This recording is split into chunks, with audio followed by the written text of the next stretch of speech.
Let's see what happens. Little parking lot action here. There's people there, yeah.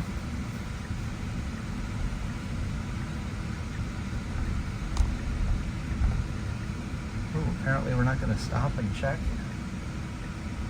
Okay, we're going to stop and go. There's a car behind me. All right. That was completely...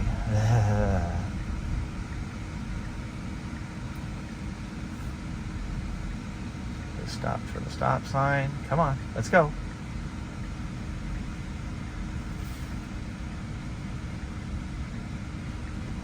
Pulling out in front of a car. But to be fair, this is not easy.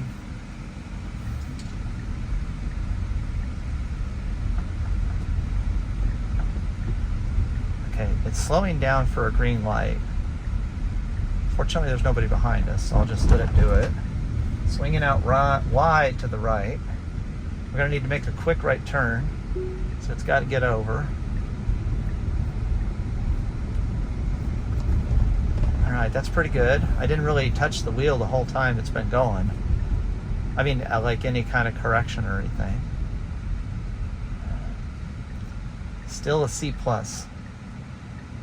I know, this is the same software I've been running for a while, but it's just kind of reinforcing that C+ average. Not getting into not causing a car accident, but definitely looking weird from the outside.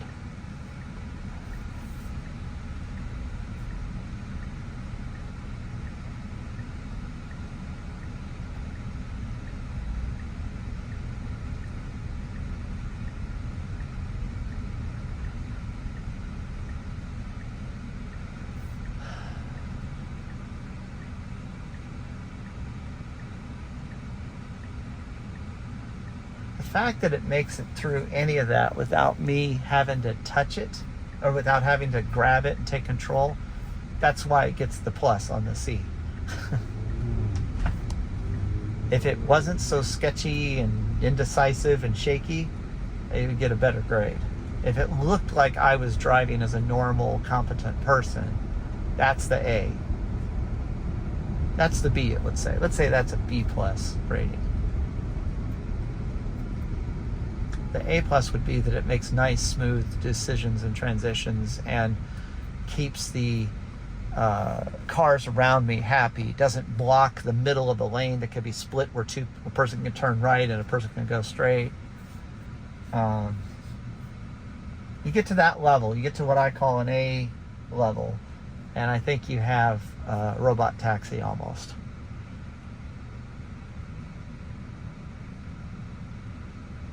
I know that 4.2 or 11.4.2 is supposed to be a good improvement over this, but we won't know about that until they give it to us. I understand it's rolled out to employees right now, but and maybe some influencers, but still, I would say the freeway driving is good. It did pretty well going through Los Angeles and everything. Los Angeles is one of the hardest ribbon, windy kind of things to go through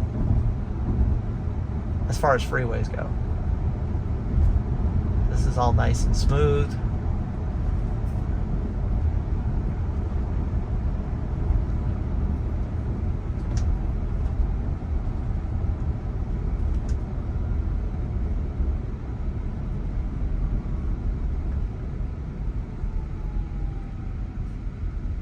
Braking's nice and smooth there.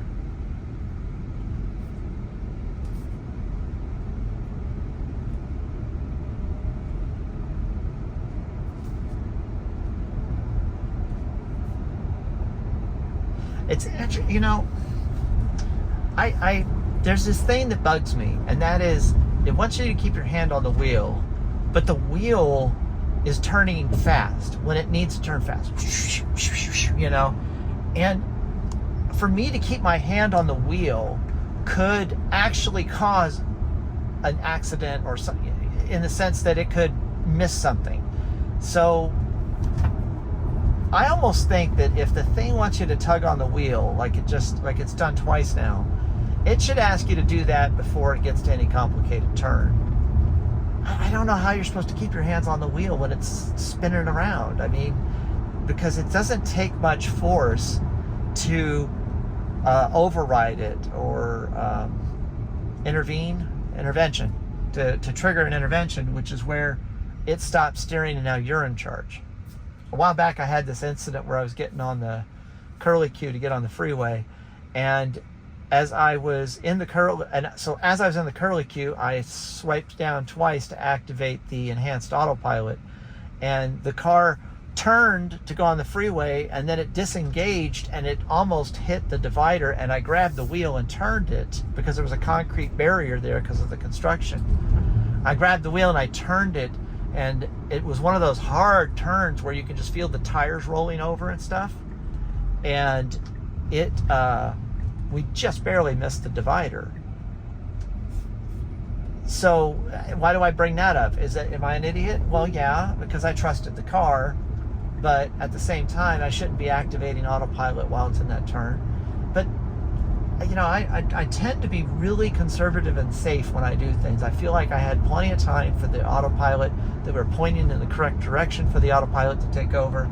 It should have been easy, but like you woke it up out of bed and it made a bad decision and it gave up and I had to save it, which is exactly why I'm here with the steering wheel, the brake and gas as usual. I'm keeping an eye on this thing, and so far, when I have the ability to sit here and be in control, anything that it does wrong, I'm there to save it. And that's why I think there's only 3.2 million miles between car accidents when you're in this mode. Because you basically have the best of both worlds. You have a computer that's like a 15, 16-year-old as far as its driving capability. It's really taking its time here, creeping forward for visibility. But so at any rate, very sketched there in the parking lot. A little tough in that left turn coming out of there. Thanks for watching. We'll see you next time. Like, subscribe, and comment. Thanks.